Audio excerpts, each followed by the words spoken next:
My name is Lauren Ashley Buford, and I am going to be your host from Unity today. We are so excited to have you. First and foremost, we'd like to know who's on the line with us, as this will be a community discussion around suicide prevention tools and what we can do to help support Native youth in our communities who may be struggling with thoughts of suicide. So, um, before we get started, please feel free to find the chat box. We will be using this interactively and asking a lot of great conversations throughout this webinar. So please feel free to introduce yourselves in the chat, and then also include something about what brought you here today. So as people are still joining us, we just want to start off in a good way. I would like to ask our guest presenters to go ahead and introduce themselves. So Estongo Sonali Sida Amagali Aklavaha Bandi Yamasi Seminoles. So I am Yamasi descendant, and I'm so thrilled to have the honor of serving as a project manager for United National Indian Tribal Youth. And my real passion for suicide prevention came out of a necessity. Not only am, I a survivor, but I know many people in my community who I've had the privilege of working with as suicide prevention specialists, specifically with Phoenix Indian Center, and then always just being a youth advocate. These we know how important these topics are. So I'd like to bring up Cheyenne. She is a bright light to our communities and our fellow celebrity. So Cheyenne, would you like to introduce yourself? Happy to. Thank you, Lauren Ashley. So Chihintamo, everybody. Chohochifke, Cheyenne Kotum Yaket Deshet, Chohochifke, Itotum, Anyatate, Kuatotum, Seminole Katumlet. Hi, everybody. My English name is Cheyenne. My given name is Ite. I am a proud member of the Seminole Tribe of Florida. I am your current reigning Miss Indian World, but today I am your Southeastern peer guide. So I'm really excited to be joining everybody. I'm extremely grateful for everybody's attendance. I know that, it's the middle of the day and everything, but what better time to come together than in the afternoon? And so I'm really excited for today's discussion. And more than anything, we want everybody to know that we may be hosting and we may be, moderating things like that, but this is an open discussion, open to everybody on the call. And so we encourage y'all to, if you want to take yourself off mute, please feel free to speak with us. Feel free to use the chat. We'll be keeping an eye on that. And more than anything, this is a safe space for us to share, to exchange, and to learn together. And so I'm really excited. Shanabashat Mado, thank you. Awesome. Thank you so much, Cheyenne. So who would like to go next? Angela or Leticia?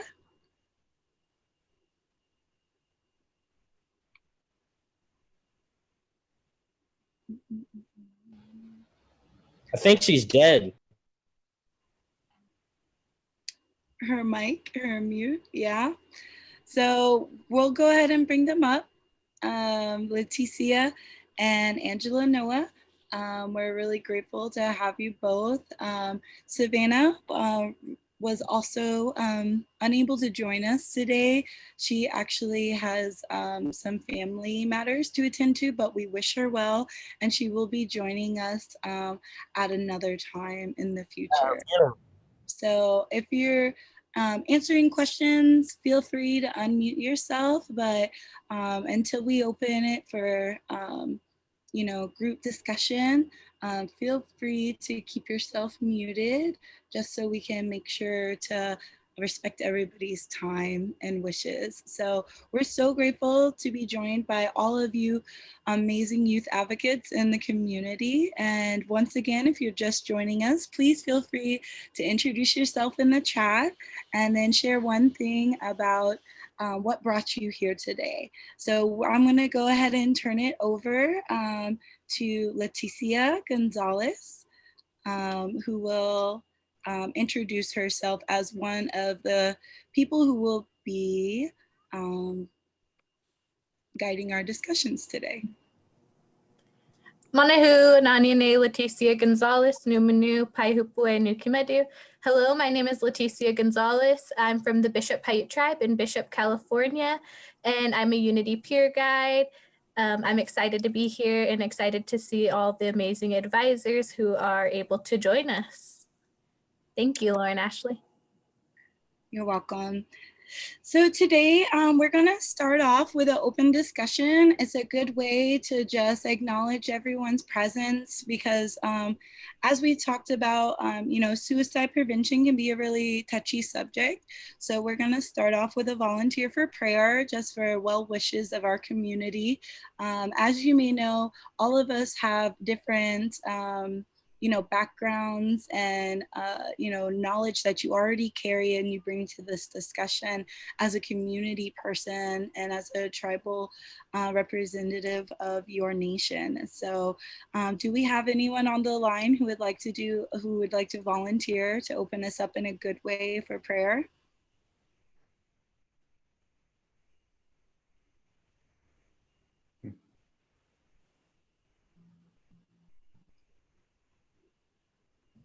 Awkward. Exactly. So I'll go ahead and call on somebody. This will be an open discussion for everyone.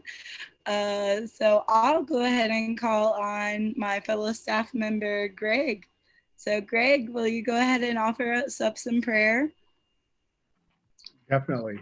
Let us pray. Dear Heavenly Father, thank you for bringing us here today. And thank you for bringing all of these wonderful people here to talk about a subject that hurts our communities and hurts our community members. Ask that you give us the guidance and the direction that we need to help our young people and families stay safe. And particularly in this time, Heavenly Father, we ask that you continue to watch over our tribal communities, those that may be suffering, those that may be in pain. There's a lot of uncertainty, Heavenly Father, going around with a lot of our young people today. And I ask that today's discussion be fruitful, positive, full of good solutions that will better our communities and just our work in working with our Native young people and Native tribal communities. Heavenly Father, we have been truly grateful for everything you've given us, and we're truly grateful for that. And we ask that you bless those that are with us today and those tribal nations. Also, Heavenly Father, we ask that you bless our people as we continue to move forward. We are going through a lot during this time and this pandemic, and that we want our people to be safe. So with that, Heavenly Father, I ask all these things in the name of Jesus Christ. Amen. Thank you, everyone.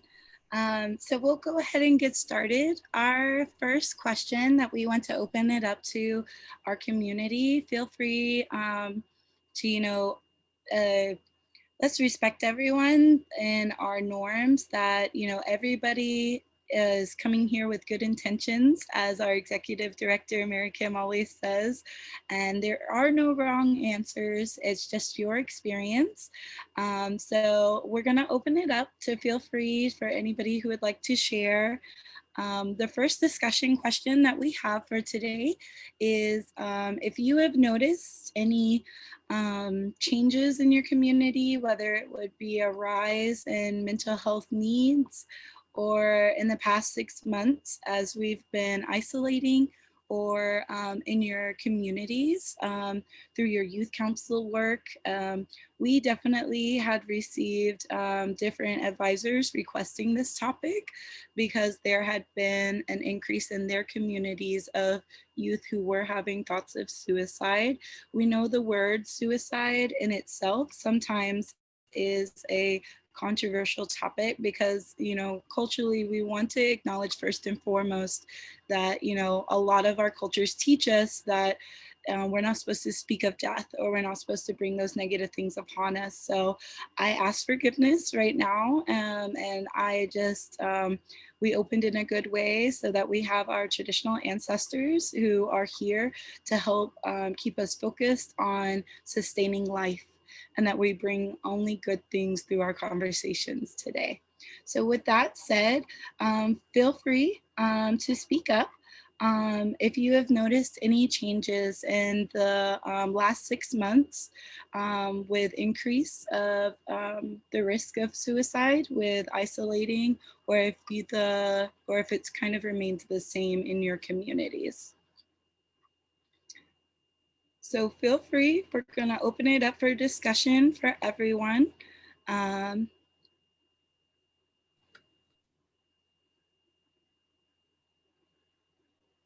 How about Angela? Let's kick it over to Angela first. Angela, have you noticed anything where you are, or just being in college? Have you noticed a change or difference in the last 6 months? Sorry, Lauren, Ashley, can you repeat the last question? It just you kind of cut out. Yes. So the question is, has anybody seen a rise or a need for mental health resources, or a change in needing suicide prevention resources since COVID or the pandemic has occurred in your communities? Yeah, I can definitely answer that. So I'm White Mountain Apache. I'm the Northwest Peer Guide. I apologize for just hopping on. I've been having a lot of weird internet connections lately, but it's so good to see everyone online. Hello. I'm White Mountain Apache from Arizona, and I currently am in Eugene, Oregon at the University of Oregon. So I've been monitoring the cases back home on my tribe. And I sensed this feeling of loneliness. I would call and check on my grandmother every day. Just hearing her voice is comforting. I miss her a lot. And I'm really sad that I'm far away, but I think that there's just this sense of community and longing because we have to be isolated. I think a lot about the students who have had to leave their tribal communities to attend a higher education and who are living in dorms. I know that our first year students at U of O are still living on dorms on our campus, and there's just a need for community engagement, but it's really sad and scary because we can't gather right now. So I think my main concern is just folks being isolated or feeling lonely during this pandemic. And hopefully this session today, if anyone else has felt like that over the past few months or currently feels like that you aren't alone, that we're here for you, and to please reach out.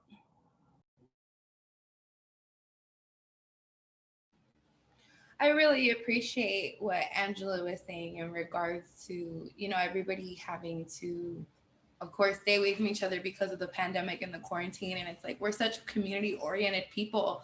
It's like we get together for any and every reason, if it's a birthday, if it's Halloween, whatever it is, we're like, okay, who's cooking and who's bringing the chairs and who's bringing, whatever it is. And so I definitely see within my own community, there's been a really big change. And it's hard, like our playgrounds are closed, our recreational facilities are closed, the softball field is closed. And so it's been really hard even, maybe even finding that outlet to find some other way to keep ourselves, I guess, in a way balanced, And so it's been hard. Definitely, I see the effect that it's taken.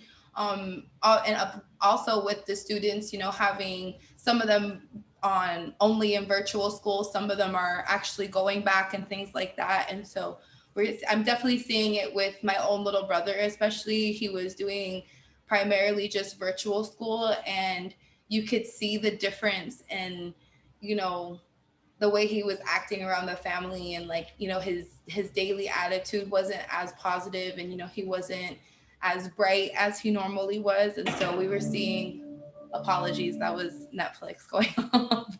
But I've definitely seen it with him as well. And, I think because we're such community oriented people and everything, we legitimately just miss being around each other and hugging each other. And yes, there's so much to be grateful for, the fact that we have technology and we're able to have these events virtually, but it really, it only like scratches the surface of what we really want. And so I definitely have felt it myself as well. And I've had to really become creative with the way that I have to connect with people, especially just our peer guides too. I know that we really try to connect with each other and just check up on each other. And it's like, I just want to see you guys and like sit in the hotel room together and like laugh. And so I know it's been really hard for everybody.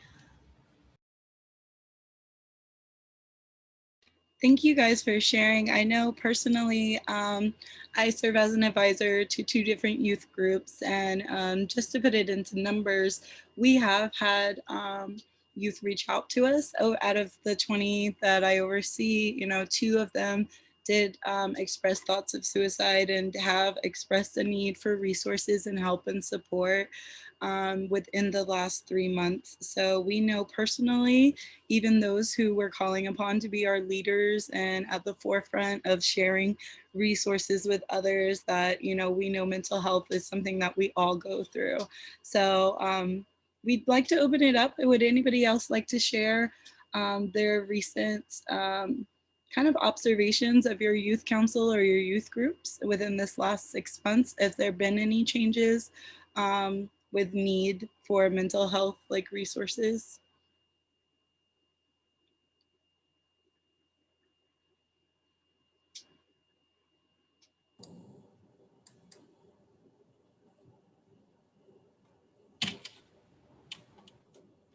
I know that I saw in the chat that some of you are employees of your behavioral health departments within your tribes. This might be something that you guys can touch on with all of us, and I just want to remind you guys that it is open discussion. So feel free to unmute yourself and feel free to use the chat box appropriately. And I just want you all to know that this is a safe space. So please feel free to have this open discussion with us. So I'd like to hear from all of you guys.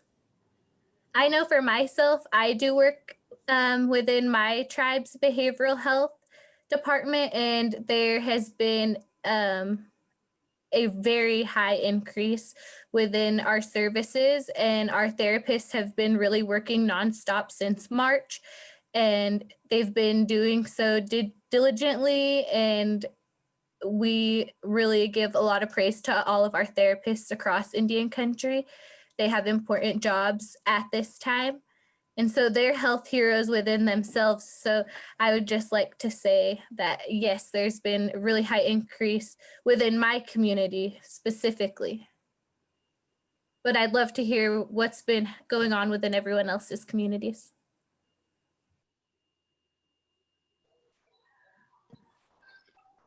I'll share a little bit. My name is Jessica, and I am one of the advisors for the Native Village of Biak Youth Council in Cordova, Alaska. In the past week or so, time goes by so fast, but we recently had a suicide in our community. Our community is very small. It wasn't a youth, and it wasn't a community member, it was a visitor. But still, it brings up a lot of emotions for our community. And I know, being an advisor to the youth, we're gonna have questions from the youth. So that is what brought me here today. And I just wanted to let you all know that, and thoughts for that family. I'm going through that rough time right now. Thank you for sharing, Jessica. We really appreciate you. And as you can see, the large number of people who are here and interested in this topic, it shows the need. So thank you for, having that courageous conversation. And we're all here to support you in those endeavors. So if anybody else would like to share anything before we dive in, we are here to offer some research and tips for people who are creating, awareness campaigns and how to talk about this difficult subject with Native youth. Would anybody else like to share before we move into that section? This is an open discussion and a roundtable for everyone. But thank you so much. Can you hear me? Because I would like to add now. Yes. Everyone, I'm glad to be here. I'm tuning in from Canada, from Manitoba. My name is Ashley, and I work as a mental wellness worker in suicide prevention for First Nations youth. I work in a dormitory school, So the youth go to school here and they come from all across Manitoba. So all of the reservations across Manitoba are put into one dormitory. You're talking about these in our community since the COVID hit. One of our reservations in Manitoba has just declared a state of emergency because of a suicide epidemic. And there's 2 students. It says my connection is not great, but there's 2 students in the dormitory who just received news last night that a 16-year-old passed away to suicide just last night in Manitoba. So next week, I plan to start a counseling group for grief and bereavement, but 2 students at our school just received news last night as well. But we're No, thank you for sharing. It brings a sense of community and the fact that we are all here for the same purpose, that we want to bring protection for our young people, but also gain some tools about how to talk about these heavy feelings. So we really appreciate you guys sharing, because then we can all see that whether we've spoken it out loud or not, or shared it in the chat, each and every one of us has been affected in some way. And we can see from those who have shared that it is getting worse in some areas based on, isolation and the changes. And it's just another example of why it's so imperative that we learn how to talk about mental health and how we can continue to support our young people. So thank you so much. And if there's anybody else who would like to share before we move on.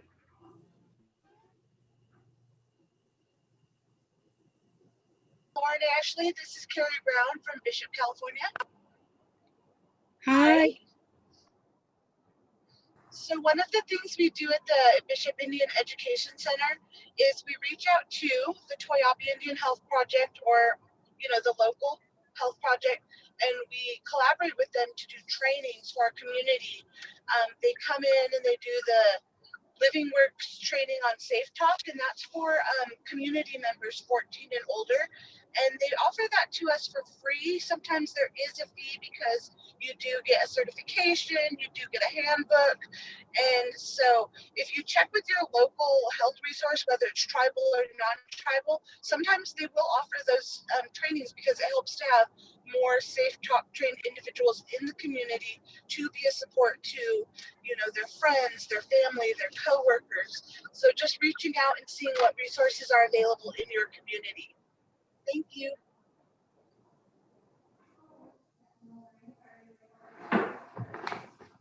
Thank you so much for sharing, Carrie. We appreciate those are wonderful examples. One thing that we will be doing is sharing resources and links. I think that's an amazing thing. One thing that specifically Cheyenne brought up is that there's a wealth of knowledge right here. And a lot of times the ones we're going to be sharing are national resources, but it's also really helpful to hear specific and local groups that are doing amazing things nearby.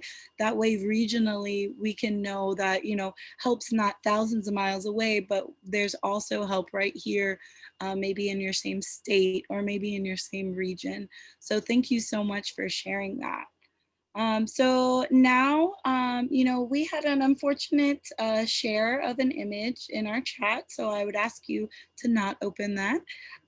But we are going to start sharing a couple of slides in our presentation.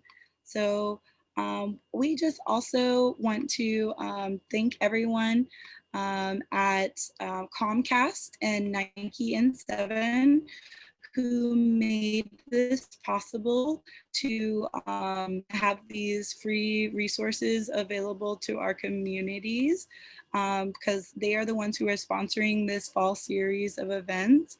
And we just want to thank them in advance for being able to fund these safe spaces where we can join together. And again, I'll be sharing this information, but we will make sure that all of this information is being recorded and shared online for anyone who missed out today. So today we wanted to share a couple of really important aspects about safe and effective messaging for Native youth. Around suicide prevention, there's a lot of research that has been done on things that are helpful as well as things that we may want to avoid when we're creating effective messaging. And this could be in our talking circles, this could be creating local billboards, this could be a poster contest for Native youth. These messages could be exposed in a variety of ways, in a variety of really creative ways. So what we found, actually, all of our resources are linked at the bottom, but there's some helpful do's and don'ts that have been shared. So Leticia, could I go ahead and have you read off some of the helpful do's? And these are things we want to share in our messaging. So these are things you want to make sure to include when you're talking about suicide prevention or creating awareness campaigns. Yeah, so the helpful do's, help seeking. So I think that would just look like being that safe person that the youth that you work with can come to, and really just making yourself known, making it known to the youth that you are that safe person they can come to, and you can be that safe handoff to maybe a therapist or a counselor, or refer them to the behavioral health department within your community.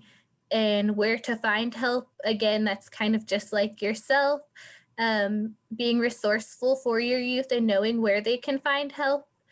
I saw a lot of prevention workers in our chat, and I myself am a prevention worker as well.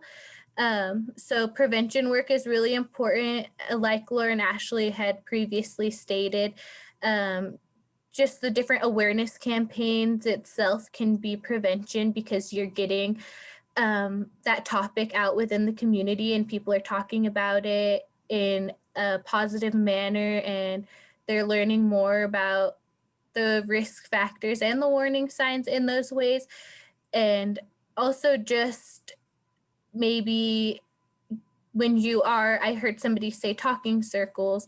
So just sharing with the youth that you work with the risk factors and protective factors as well in that kind of platform, using the talking circles and bringing that awareness at those types of events. So those are kind of like prevention events, and then also treatment options.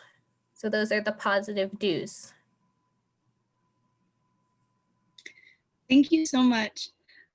So we always want to make sure that these are the messages that we're sharing, whether it's messages of hope or messages of inspiration. We also want to make sure that we include some of that education around this topic. What are your community, what can your community do to identify, warning signs? What are the warning signs? Who could be at risk? Is it, challenging people's stigma that it's only a certain group or a certain type, but being honest that there is research out there that shows that some people are at higher risk than others. So let's do Angela. Could you read off what are some of the don'ts? And again, these are things that research has shown has not been as helpful when included in campaigns like posters or things like that. Is Angela here with us? Yes, I'm here. Can you hear me? Good. Yes. Okay, great. Yeah, so looking at the slide, some of the don'ts. We have glorifying suicide, normalizing suicide, the events and results of stress, suicide being inexplicable, details of suicide, details of victims or methods. I think that it's important to understand how trauma works, and anytime that you're approaching this conversation, because it's pretty loaded, it's pretty heavy, it can also be triggering. I think that some of my friends in my tribal community, myself, have been impacted by losing someone who thought that maybe they felt alone or didn't have options or resource, or have someone to support them. The reason why that I want to point out of understanding how trauma works and the impact on the brain, because I think that when we are so used to trauma, we're so used to the narratives that are told about us, and why it's important that we push Native youth to show that there are so many possibilities out there to choose life. When I read in one of my classes here at school, we talked about how trauma impacts the brain and how we don't really register when something happens to us. That can look like someone just shutting down or being quiet, or we're in the flight mode or fight mode. So being able to just educate yourselves and noticing these signs in your youth or in your team or in yourself, and I wouldn't say, like, we don't want to normalize suicide, but we should normalize the vulnerability of talking about it. There are helpful ways to establish a safe space and to build that trust. So I just wanted to throw in a little bit of just my experience. I'm not a professional, but I am someone who cares, and I want to just check in on my friends, and it's okay to check in. You don't have to be a doctor, you don't have to be licensed or have any position. It can be just a friendly conversation while at ceremony or at the store, asking, how are you? What do you need? I'm here for you. I think checking in on our community like that establishes accountability. So a community can really do a lot of things for Native youth if we are stronger together. And something that Cheyenne said at the start of this is that we are a tight-knit community. So what does that look like now as distance? And the current affairs, what is happening right now? A lot of communities of color are being impacted, being made. So we just need to make sure that we're checking. Thank you. Absolutely. So that brings us to our next section. When we're talking about, you started to name some of those things. When we talk about risk factors in our communities, I do, want to point out this is overall for all communities, because sometimes, as we all know, the data does show that, American Indians and Alaskan Native youth are at higher risk for suicide than other populations. But sometimes what we hear from Native youth is sometimes the data is only focused on the negative. So sometimes we overdo it with, one youth told me, he's like, I'm tired of winning the disparity wars that we're always, we're first in alcoholism, and we're first in gang violence, and we're first in, this and that. But, there is a difference between, just spreading awareness, being like, hey, we're not alone. It's not just our community who is struggling. There are people all over the world in Indigenous communities who are facing these issues.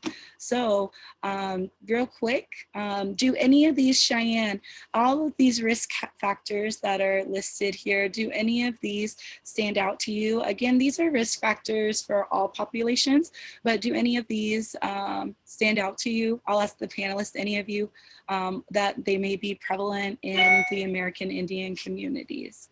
So risk factors for suicidal thoughts. This is for everyone.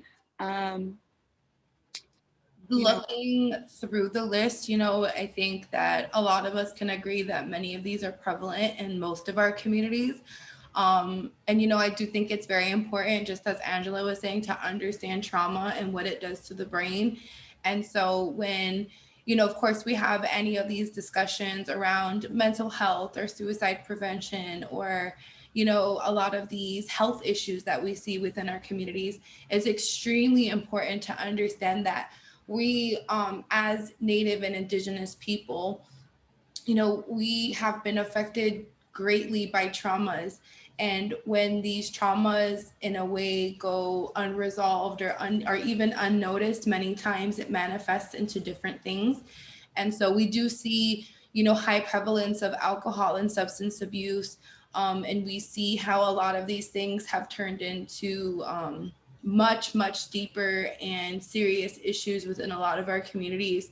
And, and also looking at how that trauma has played out, our communities are disproportionately affected by poverty, accessibility, financial stability as well.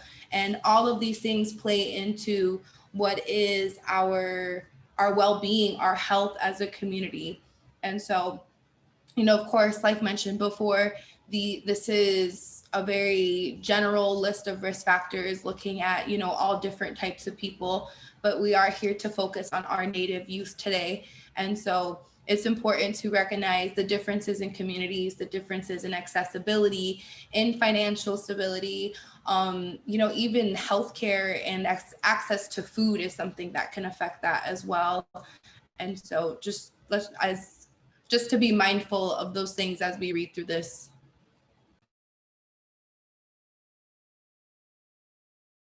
Thank you. So a lot of times, the ones when we present this list, some of them that Cheyenne listed definitely stand out. And like she said, every community is going to be different, but there are stigmas associated with the thought of addressing suicide and being culturally responsive. So I would like to open it up to anybody. Would anybody like to share any of those risk factors from your cultural point of view that may contribute to stigma of not talking about this subject openly or not having people openly talk about mental health? Do you think there are any cultural or religious beliefs that hinder opening the conversations in your communities? Hello, I'm Dino Footrace.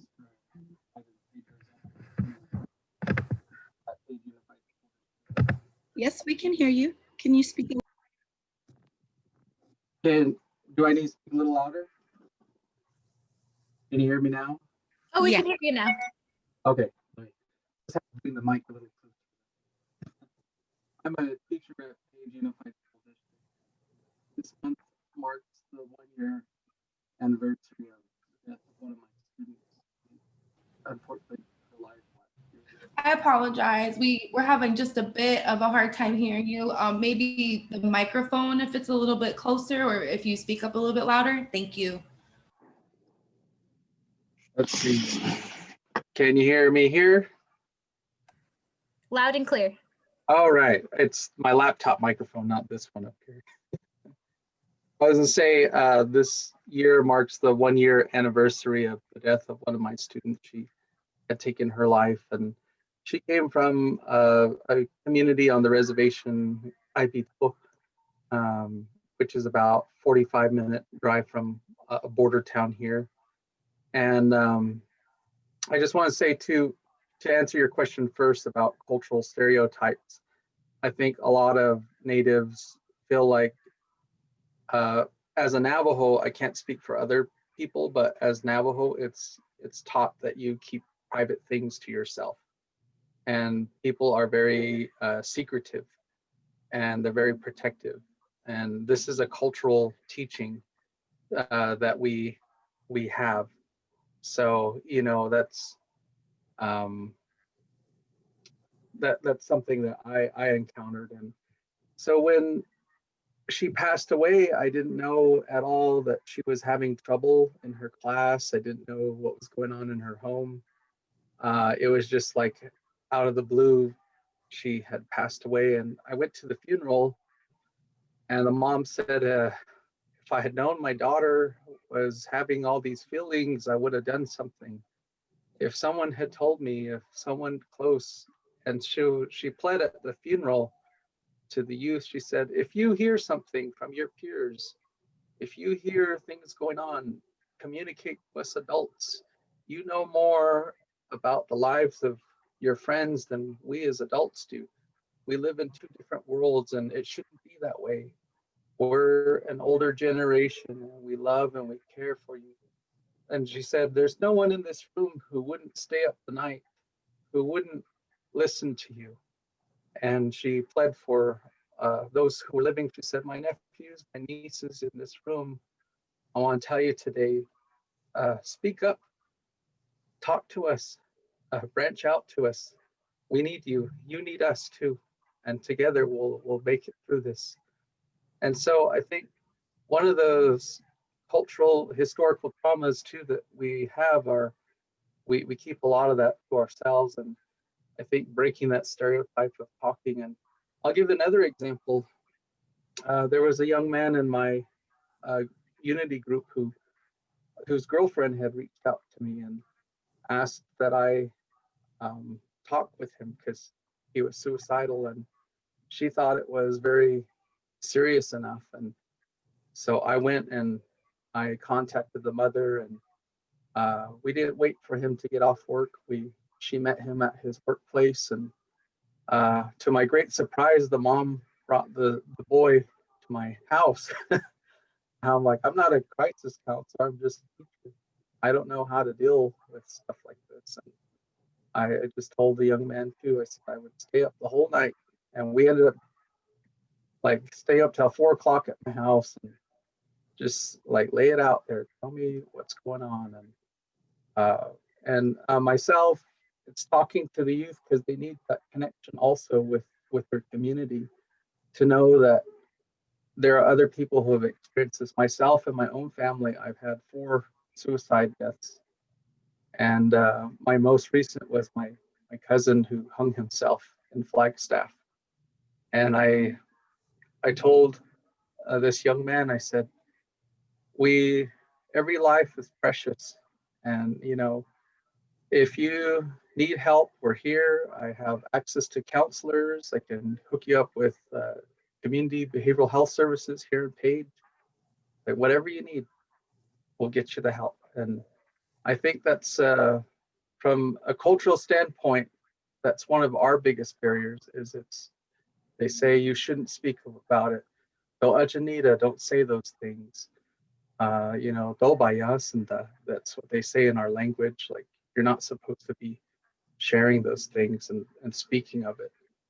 So I don't know how other communities have overcome this, and that's why I've kind of wanted to come here and listen. But afterwards, we had a second suicide a month later, and I also went to the funeral. And so the school, our community was shaken, and we ended up having big meetings, and we talked with all the youth by grade level. We hired a counselor to come speak to our kids, and I think it just starts there. Like, let's get on their level, and if adults don't get involved in the youth's life, they will have no clue what's going on. And that's where, as leaders, we need to know who are their friends, what are their interests, what's going on caused their day to go bad. And it just starts with those conversations and building rapport, knowing your population, know who they are, know their name. A lot of youth in our schools, they go throughout saying, well, my teacher doesn't care because they don't even know my name, or they don't know who I am. They don't know what I go from. So just like knowing your people too. Those are just some of my thoughts. Thank you so much for sharing. We just honor and we send light to everyone that you have shared. Every one of those lives were very precious, and we really appreciate you sharing your experiences, because a lot of us can relate to that in our own ways. And it really does show that culturally, this is something that we need to address among our populations. That I also heard you share a lot of help-seeking messages, and that's exactly was one of the number ones under the do's that we need to focus on as a community. So thank you so much for sharing. So I also wanted to share the next slide. It talks about, we talked about risk factors, but we also— Sorry, could I share something on stigma? Do you mind? Oh, yes. Yes, please do. Okay, I'll try to be quick. Go ahead. First of all, Lino, I'm sorry for your recent losses in your family. I wanted to address that. And I did want to touch briefly on the cultural barriers. I do feel that in the work I do, because I'm the white girl counseling First Nations youth. And what I mean by that is I do feel the generational, they're told to keep things private. And how I try to address that is I try to speak to them at their level. I try not to have that power imbalance.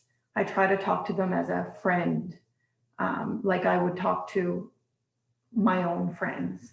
So if you don't create that power imbalance, or I try not to, let's say, be less clinical in my approach. But I mainly wanted to touch on stigma with mental health. I'm a huge mental health advocate for First Nations people and for society. And I do believe the stigma still exists.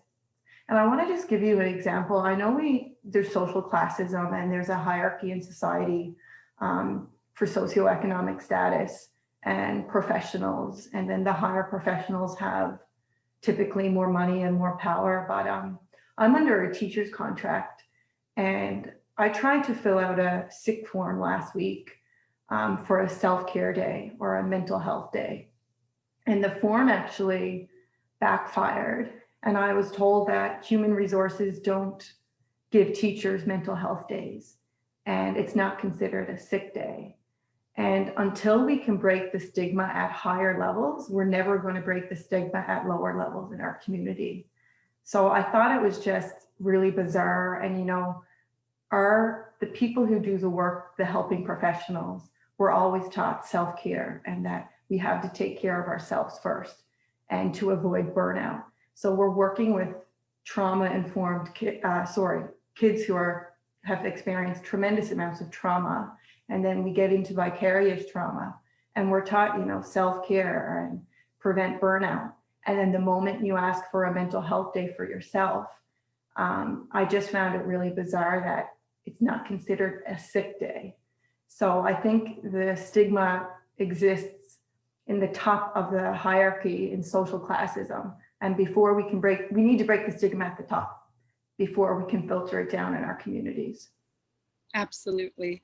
And I think you brought up something that we talked about at our last talking circle with advisors last Thursday, that as a helping professional, it is very important that we make sure to put our self-care as not only not viewed as being selfish, or not viewed as being you know, oh, only when I have time, or, you know, but it is necessary. It is necessary to make sure that we fill our cup before we pour into others. And traditionally, you know, that was a concept of protecting your energy.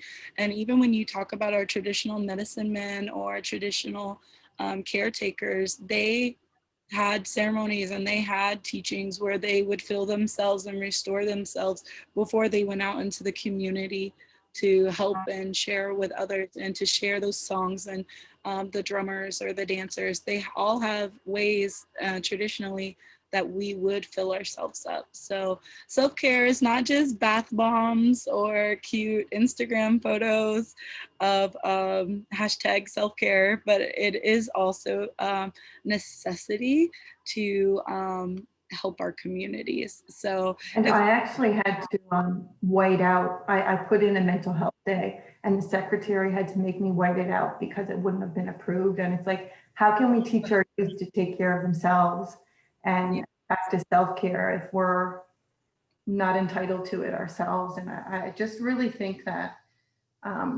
even though the mental health movement has come this far, there's still a lot of work to be done when it comes to breaking stigma and cultural barriers. Absolutely. And that is actually listed as number one, you know, promoting as a you know, protective factor, promoting clinical care for mental, physical, spiritual wellness. That it's not, you know, when we have substance abuse disorders in our communities, that there are,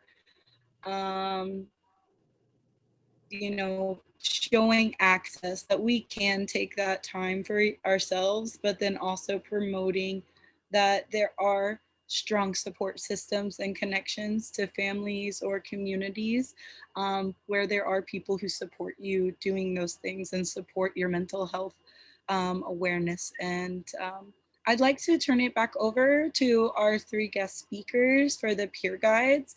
When we talk about, and it's funny because at the same time that cultural and religious beliefs could be a risk factor in the stigma that we've talked about, it also is listed as one of our key protective factors. So we also did a previous workshop called, Culture as Prevention, which was very well attended, where people shared how cultural teachings in your communities are what are bringing people back and reminding them how to honor life and that life is sacred, and those building those connections to being a good relative to each other, and making sure that you feel like you belong in your community and that you're not lost or that you're not adrift or alone or isolated. All of those things are protective factors which help people connect to help keep safe for now. So I'd just like to open it back up to Angela, Leticia, and Cheyenne. When it comes to protective factors, what are some things that you've seen that has been helpful as a Native youth advocate and talking with other Native youth when people, talk about mental health? When you're talking to Native youth, what are some things that have been helpful that you've seen?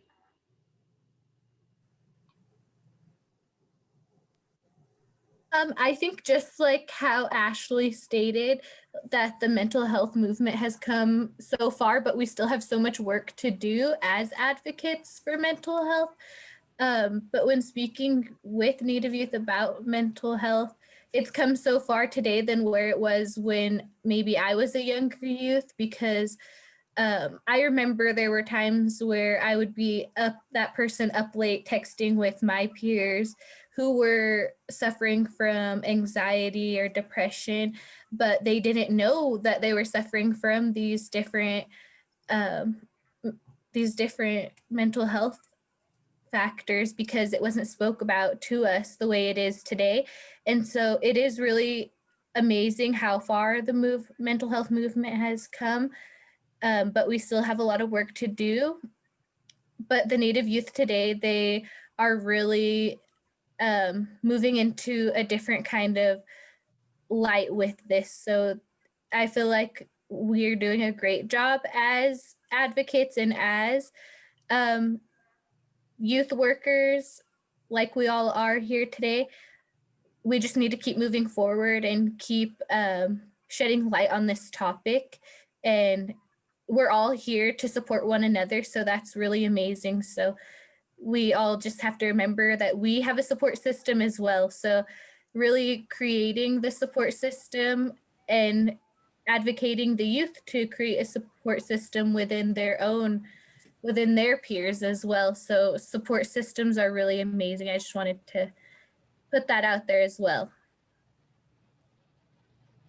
I agree with everything that Leticia just said. I think it is kind of crazy. I mean, I know we're still considered youth, but I'm still like, we're not super young anymore.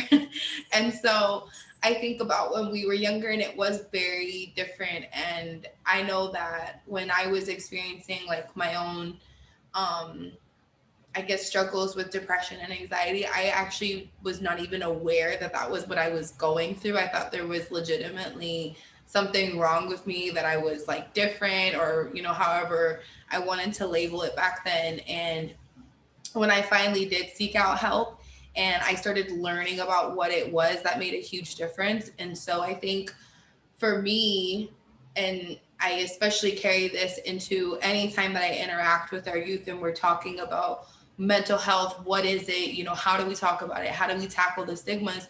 For me, I've seen that there's always a really great response when we are like open about our own experiences with it. And so I think, seeing Leticia or seeing Angela or seeing me in the positions that we're in, and we're kind of sitting there telling them we were going through it too, like it's all right, and I know it can be really scary at some points, but you're not crazy, you're not broken, you're not different. This is something that happens to a lot of people within our communities, and there's resources that we can reach out to, that we can utilize, that is going to help you understand what's happening.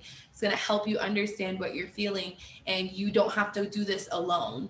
And so I've always seen a really good reaction from that, when I kind of just sit there and I'm like, I had to go get help. I had to be put on antidepressants. I had to go and sit with a therapist. And, you know, I am very open about the fact that, you know, the stigmas within our communities are very well and there, but also the internalized stigmas that we carry as people. And so even though I was like sitting there working out a treatment plan with a mental health professional in front of me, I was still sitting there well against getting on antidepressants because of the internalized stigma that I have. And I was like, well, I don't want to be on these pills. Like they call people crazy who are on these pills. And so that was something that I had to check too. And so I talk about that, and I tell them, like, I was in that position, and I had to sit there and I had to tell myself, I'm not crazy, and it's okay to get help. It's all right to like not be all right. And there is such a strong foundation and such a strong support system, just being a part of unity, you know, that is available to you as a youth. And so I think, you know, exactly what Ashley was saying before, where it's like how as advocates and as leaders and as adults and as advisors, you know, we need to be setting an example for our youth to see that if it's a mental health day that they need, all right, like how are we going to make that happen? And if it's, you know, medication, if it's counseling, if it's, you know, creating a talking circle, you know, that's how we start normalizing these things and breaking down the stigmas. And I know that it can be difficult at times because a lot of us come from smaller communities. And I know here, like on my reservation, it's a very small reservation. And it's like everybody knows everybody's cars, for instance. And so if they're like parked outside the behavioral center, they're like, oh, we saw so-and-so over there. Like, I wonder what's happening to them. You know, the same way that we would react if we seen like the police department at someone's car. People are, you know, we gossip, it's res gossip. And so, you know, that's something that we also have to check too. You know, it's like, oh, we shouldn't talk about that. You know, like maybe they're getting something that they need or whatever it is. And so most of all, we just need to show them that there is no shame, there's no embarrassment, there's no, you know, there's no need to feel that shame behind all of those things. And that, you know, even experiencing these things doesn't make you any less worthy of being a leader or living a very full life or being happy or being loved or, you know, receiving kindness. And that, you know, they're just not alone is really the biggest thing that we have to make sure that our youth see and feel, definitely. Absolutely. Angela, would you like to share anything before we move on to the next section? I just remember when I was in high school, I had a lot of friends, and I think out of my friend group, I had two parents, which was very like my biggest support network going through high school, because some of my friends were coming from single family households, and so it was a little tough on them. And my home became like a safe space for my friends. And even my parents too, we would respond to families would call my family or my parents and say like, can you come and talk to, you know, my kid? They're going through some things and I don't know what to say.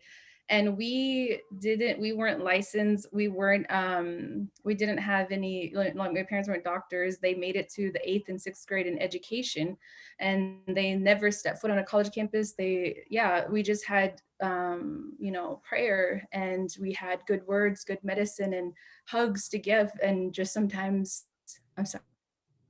sometimes just being there with someone that's comforting. Your presence means a lot to them, you know, it states a lot. And I remember asking my friend when I first learned what suicide, someone came from our tribal like health department and was like, these are the signs of like suicide or depression. And we learned what those words were. And I was like, oh my gosh, like I think that's me and my friends.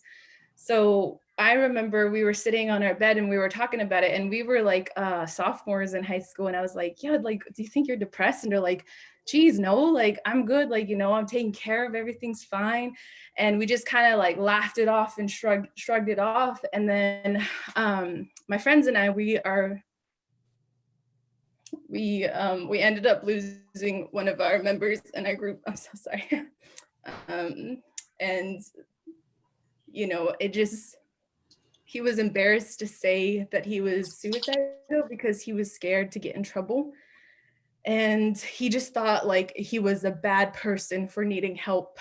And I think that making safe spaces and being vulnerable and being open about it, and not letting them know that that's a bad thing, you know, it takes a strong person to admit that they need help. So when they get to that point, being sensitive and understanding and making a plan for them next. And that is something I wanted to share. That's something I think that guides my approach to this work, is what I saw growing up on a reservation and what it was like for us in high school. I just wanted to share that with you all.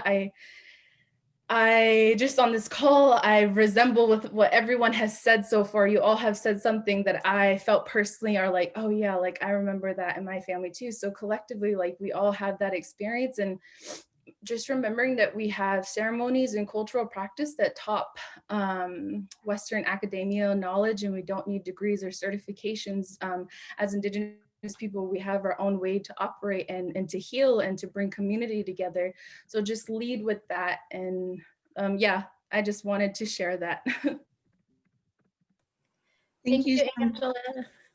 Thank you, Angela. And again, we bring honor and light to your friend and their memory. That's going to help so many others who are going to reach out and support all those that we have lost through these prevention teachings, and that they're all of our lives that are going to carry those little beautiful gems. So we thank you for your bravery to share, and it really will empower us as we continue to move forward. So thank you. I really do want to bring up next. These are some skills that are found in the Living Works trainings. This is not an official Living Works trainings, but if you ever do have the opportunity to take any of the Living Works trainings, I am one of the trainers, so I will share with you a couple of suicide talk skills that I think are really important. But again, this is just a snippet, the icing on the cake, the tip of the iceberg. And if you ever have a chance to go through the full trainings, they have assist, suicide talk, safe talk trainings that are available. And a lot of times they are open to the community, and they are a lot of them don't cost anything to attend, and those can be found on Living Works website, and you can look that up. So again, just focusing on shattering the secrecy behind sorry popped up, behind suicide, that it's something that we want to talk about in our communities. A lot of times within Living Works, they create a Native American specific training for suicide talk, where they talk about walking the talk. So when you're talking about working at living and keeping safe for now, a lot of times if you are talking to a Native youth who have thoughts of suicide, one thing I learned from these trainings are that they may not be able to focus on the big picture. They may not be able to say, I'm going to never think about suicide again. But so the real focus when you are talking with someone who may be having thoughts is to keeping safe for now. If you can agree for tonight or for today that we are going to keep safe today and we're going to make a plan for tomorrow, that is a success. And then if they do need to repeat these reaching out and repeat these conversations, it's not a bad thing. It doesn't mean that you were bad or you failed at your conversations. It just means that you were successfully able to keep them safe for now and keep them making plans for their future. And so you're able to repeat these conversations and helping them have these tools of life-giving focus with each conversation that you have. So again, as advisors, you know, sometimes people are intimidated to even start this conversation because they're afraid that if they open the can of worms, what's going to happen? I'm not prepared. Or we just also want to make sure that everybody knows that as a youth advocate or as a youth council advisor, we are not put on this earth to solve all of their problems or to give advice. You know, for whatever reason someone is having thoughts of suicide, our main goal is to talk to them and to listen. A lot of times you know, I am certified in the assist program, and there have been people even in my own community or even in my own family who called me and were talking to me having thoughts of suicide. And one thing, I'm a fixer, I love to fix things, so one thing I struggled with personally is I love creating solutions and let's brainstorm how we can get through this, but I had to check that at the door because it's not my job to solve their problems. It's just my job to listen and to let them tell their story. So the talk and suicide talk, it literally is an acronym. So it is the T ALK, and these are things that we want you to walk away with as clear tools when you're talking about suicide. So if you think of TALK, you know, recognizing the signs when a youth comes to you, you can say something when you can see that the person on the left or the youth, I need to tell somebody about my thoughts with suicide. They have this need or urge that something's going on and I'm thinking this, and it can come out in different signs. But you can say things like, I mean, I'm sure we wouldn't say it like this, but I'm alert to your needing to talk to somebody. Or something more casual you could say is, you know, it looks like something's on your mind. Is there anything you'd like to talk about? Or, you know, you can go anti-mode on somebody and just say, you know, I really hope you know that I'm here for you if you need to talk to about anything. Also, saying the word suicide, even if we're personally not familiar with saying that in our everyday vocabulary, but it opens up the communication that, look, I'm not afraid to talk about this because I say it often in my vocabulary. So even if you think somebody's struggling, opening that door with the language that you use and not saying something like, you're not going to do something crazy, like kill yourself, right? You know, we have to be open in the words that we choose to make sure that people know it's okay. You can tell me, right? So the A, when youth are maybe feeling or thinking, I need someone to ask me about my thoughts on suicide. Sometimes, whether this is youth or adults, they're looking for permission to talk about this topic because it's not something we bring up every single day. So sometimes as the advisor or as the counselor, we do need to ask directly. And I personally have asked directly, and the answer is not always yes. Sometimes the answer is no. Or even in my own family, people that are very close to me have had to ask me. They asked me directly, you know, have you been having thoughts of suicide? And it shows that you're open and you're willing, and then it opens the conversation. And it can either go 2 ways. You can say, yes, I am, and I'm so glad you asked. Or it could go, no, I'm not. I'm just having a hard time. But at least if you don't ask, and that's what the A stands for, then we don't know what we're dealing with. We don't know the difference between a bad day or, you know, really needing to seek help at this time. So as uncomfortable as we may be with that, a lot of these trainings talk about practicing that. And I would encourage you as a group that you could walk through your youth council, through the TALK, and just practice how you would say that to somebody in your community or in your youth council if you thought they might be having thoughts, right? So L, this is a hard time. There's a lot of us who love to talk. And sometimes there's a time to talk and then there's a time to listen.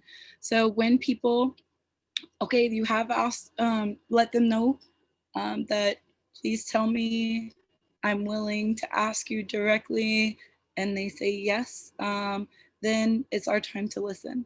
And listening, what you're going to be listening for are life-giving connections. So they're going to tell you their story of what they've been going through and what is happening to them. But what we're going to be listening for are those life-giving connections, whether it's a loved one or something of they're talking about in the future or a future goal, even if they're not a huge life-giving connection, that's what we're listening for in their conversation.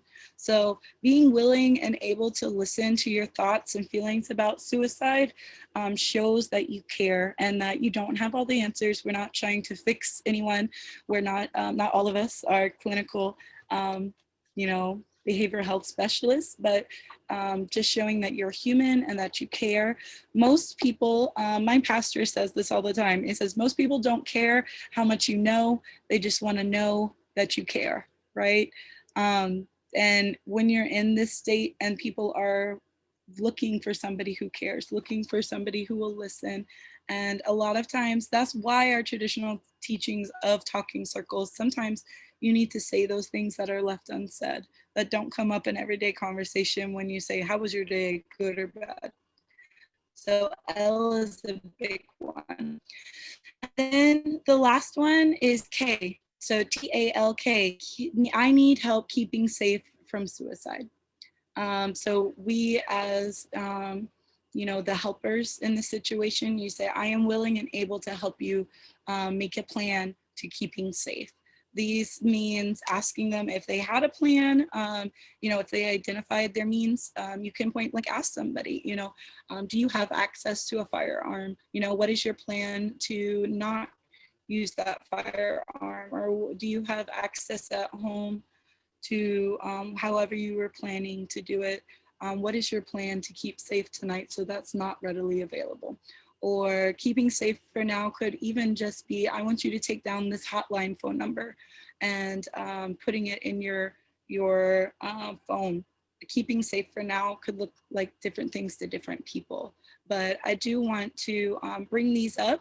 The TALK are the tools that we want you to walk away from this training with, that this can be done by any person and anybody, but the main thing about making a plan for keeping safe from suicide is that you offer a resource. So once you've gone through all the steps of TALK, keeping safe includes giving a resource.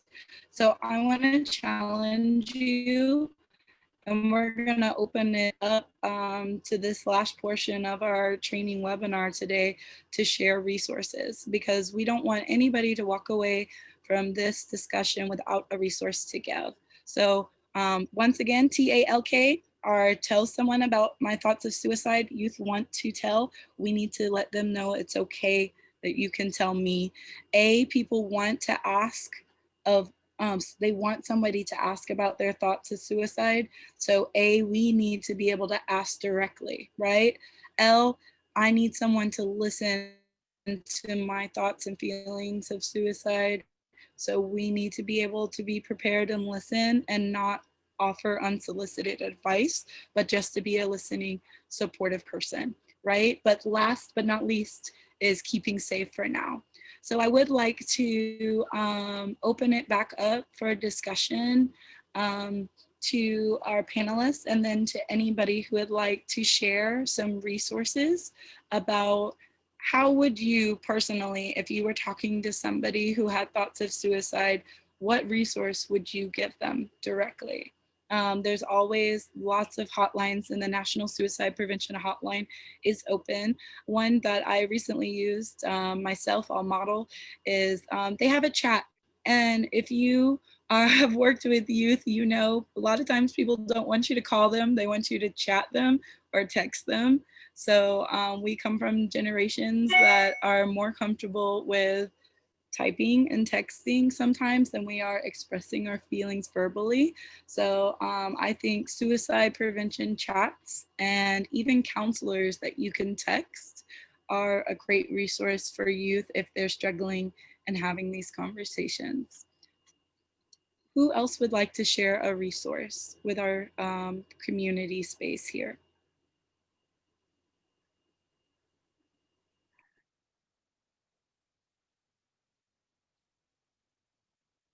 Feel free to type them or drop some links in the chat box. Cheyenne, could you go first and share some resources that you think would be helpful? Absolutely. I had the privilege of being a part of a mental health discussion with other panelists, and I actually was alongside the creators of the Not Okay app. It was an app that was created by a brother and a sister. I believe they are 15 and 19 now, so they're very young, and they created it, I believe, when the youngest was 13. And the app was created with the intention of kind of creating emergency contacts. And so if you go onto the app, you're able to set up, I believe, 5 different contacts of people closest to you. So it could be your parents, your friends, your best friends. And if you're in a vulnerable state, you're able to do is you're able to go on there and send and kind of like press that you're in that distress state, and it'll send a message to all 5 of those people, letting them know that, you know, like you want to talk or you need some help right now. And I will go ahead and I'll also write that in the chat. Not okay app. And another application that I actually utilize pretty much on a weekly basis, it was suggested to me by my therapist. It's called Thought Diary. I'll also put it in the chat. And it's a very neat little app where what you can do is you can start an entry to where I'm gonna get a refresher. You understand. I know, guys, that's just the beauty of technology. We never know who's muted, and when you do want to talk, you are muted. And so, but the Thought Diary app is really cool. It's something that I use, and so what it does, it's the intention is to help you understand the emotions that you're feeling and why you're feeling them, and so it kind of helps you de-escalate yourself. And it's really neat. It takes you through a prompt. It has you explain the situation and everything like that. It's a really, really cool app. And so that's just something that I use personally. And just like Lauren Ashley was saying, you know, we're in a chatting kind of generation. So we do definitely prefer texting and messaging as opposed to being on the phone sometimes. And so these apps can be really helpful with that. But with anybody else that would like to share, I know that there's a lot of national resources, but regionally appropriate resources are welcomed as well. You know, I know that we're from all different parts of the country, but you know, especially with all of our tribal nations also having, you know, different teachings, different culture and different tradition, that's also another thing that we could take into account. So please feel free to share. I know everybody's already sharing in the chat, but if you'd like to unmute yourself, please feel free to do so.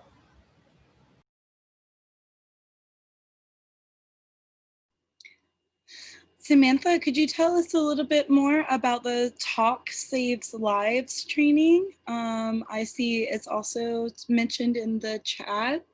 And thank you to Ashley and Lino for those text and call numbers. Those are great. Thank you, Callie. There is a training available if anybody is interested in that. She posted the information in the chat as well.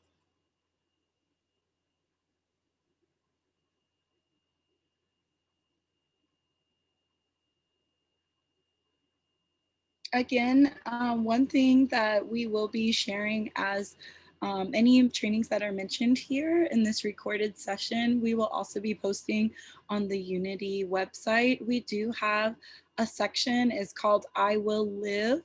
And there's a section under resources on the Unity website that is dedicated to stories of hope and inspiration, social media challenges from the past, but then also there's a section for us to post all of these different resources. So feel free to check that out as well. Would anybody else like to share other resources that have been helpful in your community? Are you able to hear me? Yes, we'll just speak a little louder. Okay, sorry about that. So last fall or last October, our department, which is Muskogee Nation Youth Services in Oklahoma, we took part in this training for young people. We even had some of our youth council take part of the training, and it was called Talk Saves Lives.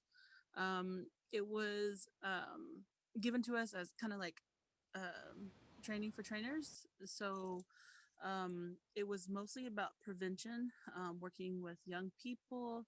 Um, Mainly, they wanted to gear towards like those that are like 14 and up. But we have younger people on our youth council, so we thought that training would still be good for them. Most of our trainers were 16 on up, but it was a really good one. It is a national training. I believe it's free. This was brought to us by our behavioral health department through our health services. So yeah, it was really good. It was really quick. You could probably do the training, give the information in under an hour. So it could be like 30 minutes to an hour that the training, the information, and the resources could all be given out at one time. Thank you. That sounds like an amazing resource. Absolutely. And then we also had Taylor Susan, American Indian Life Skills Development Curriculum, which the life skills development is very well known and practiced. And she put down her email if anybody would be interested in joining their future trainings via Zoom, just like today. That's available as well. So thank you. Thank you so much. For explaining those. They don't always have to be multiple hour long conversations. Like you said, that some of these are short and can be done on your lunch break, and others require some time and thought dedicated to this. So yeah, Angela, Leticia, any other thoughts on resources, or in your opinion, if there was one thing you wanted people to walk away with today, what would it be? Your final thoughts or reflections?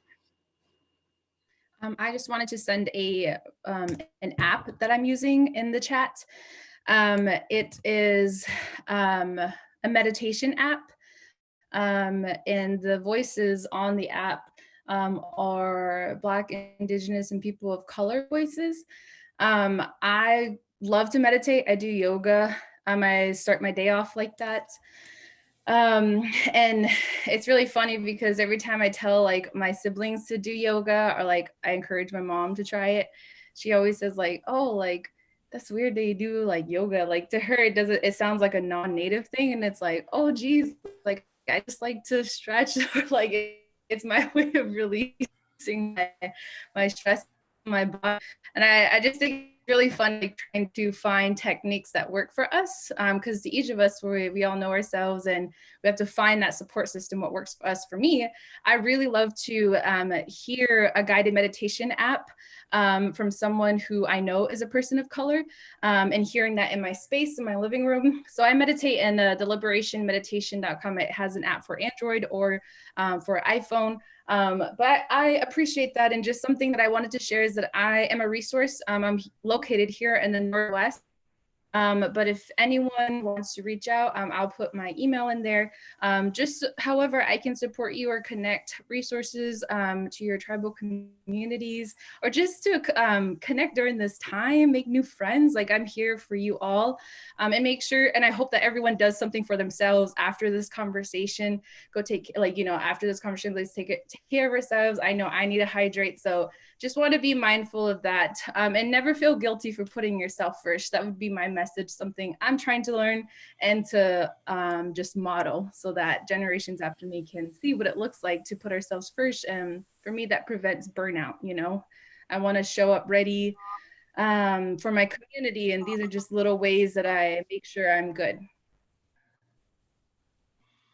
Please, I have a thought I want to share. My name is Patrick. I'm a mental wellness worker in Manitoba, Canada. Most of the time, I know that some of our clients, they don't really know the difference between mental well-being, mental health, and mental illness. And I have noticed that this contributes a lot to stigma. Because most of the time you want to talk to somebody, the first thing they say, I'm not crazy, I don't need to talk to you, you know?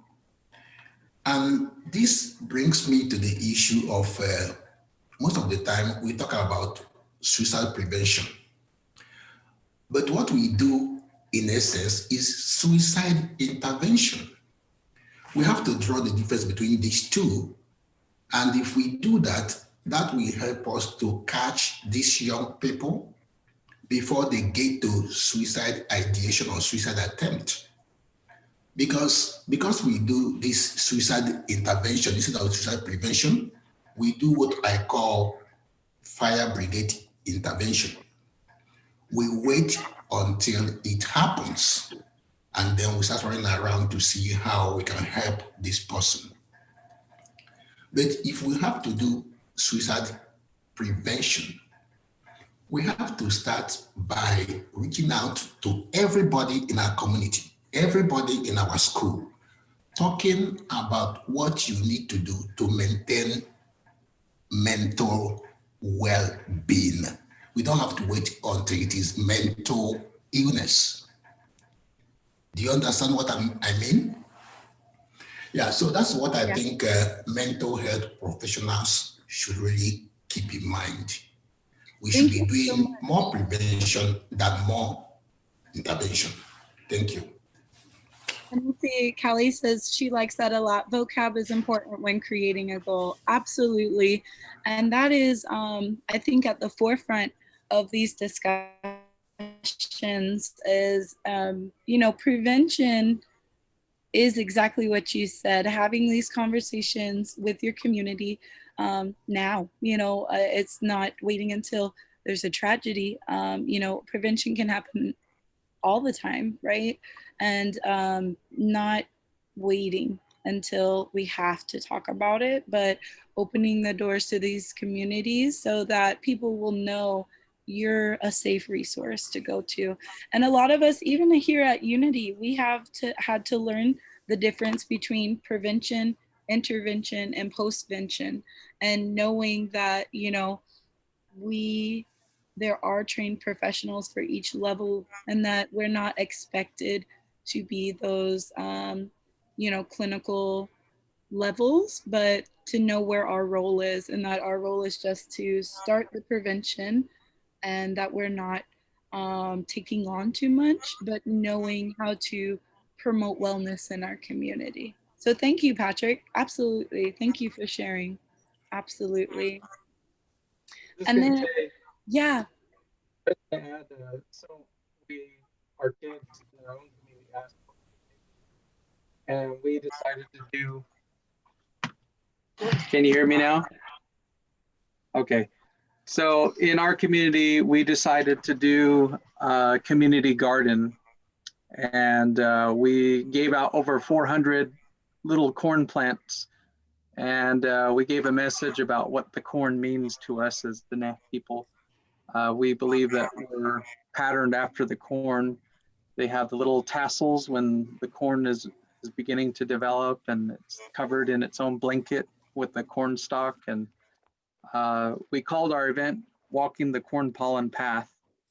And I think it was really nice, and it brought our community together. And this happened just like before the pandemic. So it's really weird how it all worked out. And matter of fact, we were able to give a lot of our plants away to the entire community, not just Native people, but just our whole town. So that was one way we wanted to put a positive spin on our tragedy that happened to our community. What could we do to bring ourselves together and to heal?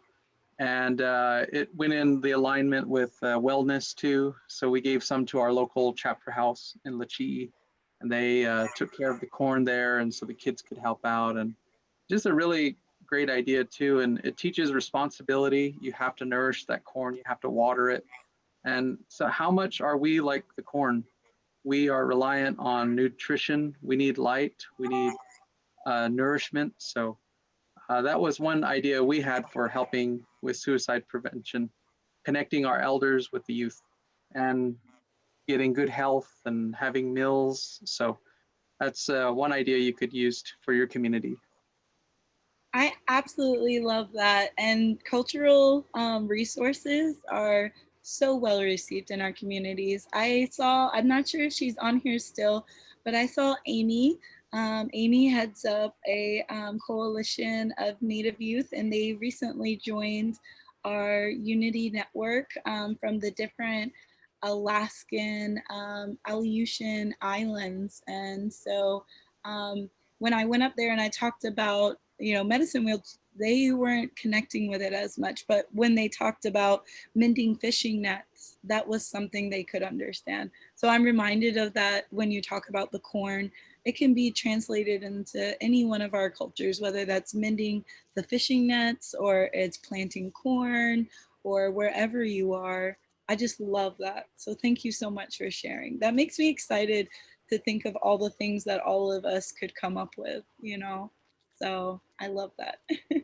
And then I actually wanted to, I could do this all day. I could keep you here and just talk and talk and talk, but we do want to be respectful of your time. So I wanted to call on our executive director, Mary Kim Titla, for some final words. And then we will close out with our amazing peer guides. But thank you so much for everyone for being with us. So Mary Kim. Hello, everyone. I listened with great interest and with much respect and admiration for our young presenters especially, but also for our moderator and all those who jumped on and are participating and jumping in and taking part and sharing from your heart. I really, I think that's such a courageous thing to do, and just giving of yourself. So thank all of you, first of all and foremost. I think a lot of what was discussed today is relevant. Using culture as prevention, creating a safe space for people, young people, adults, and even our elders. Creating a safe space is very important. And I think just being present is super important. I have a granddaughter that lives with me, and she actually is the one putting me in my place at times.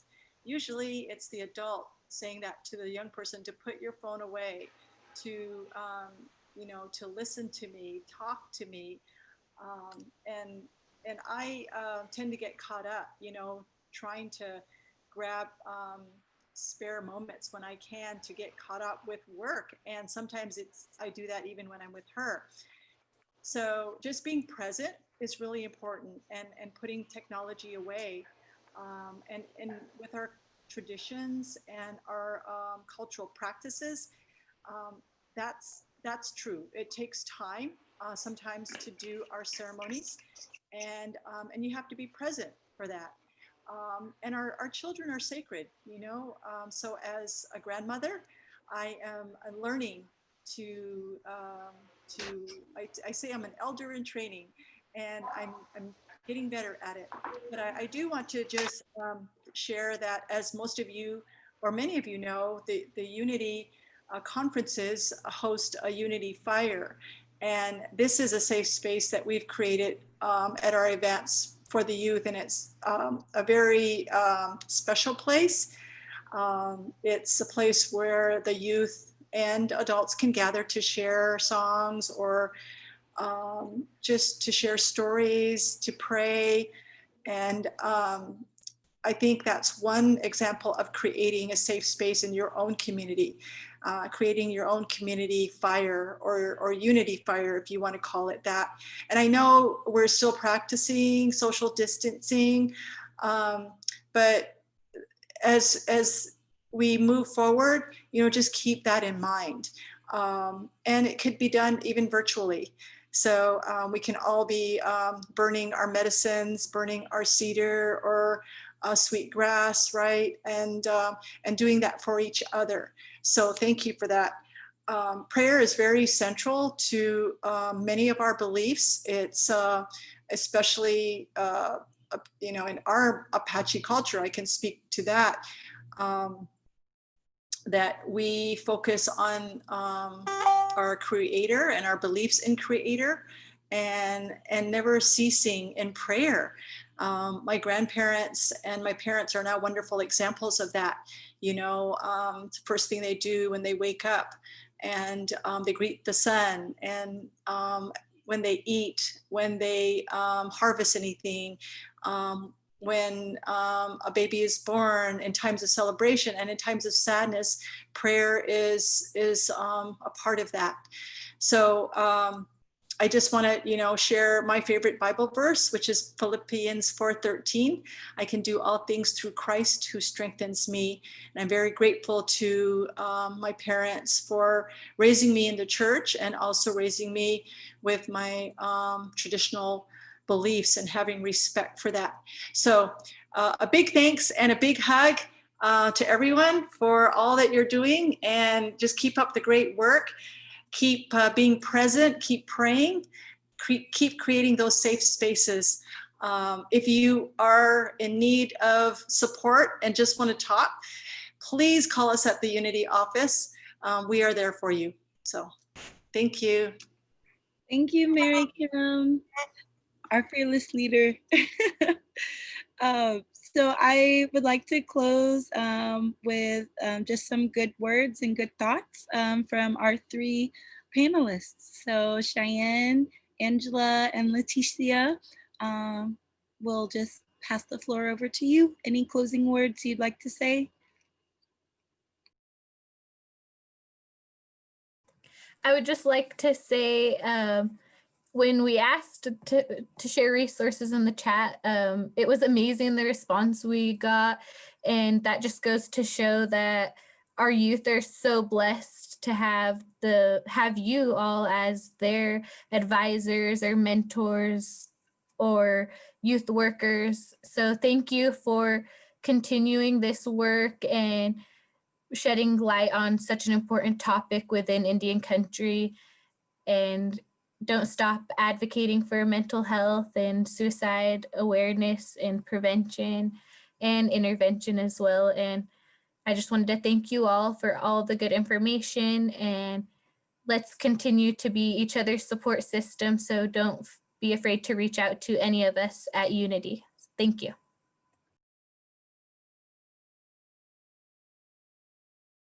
Thank you so much for inviting me on this call. And it was so nice to see faces from across from Native America, you know, all over the community. I miss community. I'm so lonesome out here in Oregon. So I love being able to connect and build community. So my heart is full from this conversation. And I'm excited to see you all in the near future when we can be in community again. So thank you. Thank you to Lauren Ashley and to Leticia and Angela and to everybody on the call. You know, just as everybody, you know, before me has shared, it is really important that we come together and we not only share our knowledge and our resources, but, you know, we come up with prevention plans and we come up with ways to utilize culture to, you know, really tackle on the issues that happen within our communities. And so I really am so grateful for everybody's time today and to everybody who shared. I know that it's really awkward, you know, and it's been weird having to transition to this virtual basis of interaction with everybody, but it is still really great to be able to see everybody's faces. And, you know, I miss my cohorts so much, and I'm grateful for the work that they do. And so may we all continue on in this journey, being strong for each other and uplifting our communities and doing what we need to do to make sure that our youth are set for success and for happiness and to live, you know, the best lives that they can. And so may we continue educating ourselves and learning and equipping each other with what it is that we need to battle this head on. And so I send my love to all of you from Florida. I don't know if you guys have seen, Hancho was bothering me the whole time during the webinar. I was like, go. But thank you to everybody, and everybody please stay safe. And think about the things that we've discussed today and come up with a plan that will work for your youth and your community. And please reach out to us. Let us know what it is that you guys came up with. And so Shanabashat, Mado, and thank you. Thank you, everyone. So this will conclude our webinar today, but don't worry, we have an 8-week series where advisors will be meeting here every Thursday at the same time. So check out those future webinars on unityinc.org. And so Tuesdays are youth tracks and Thursdays are advisor adult tracks. So we look forward to our next training on Tuesday. Thank you so much and have a great day. Bye.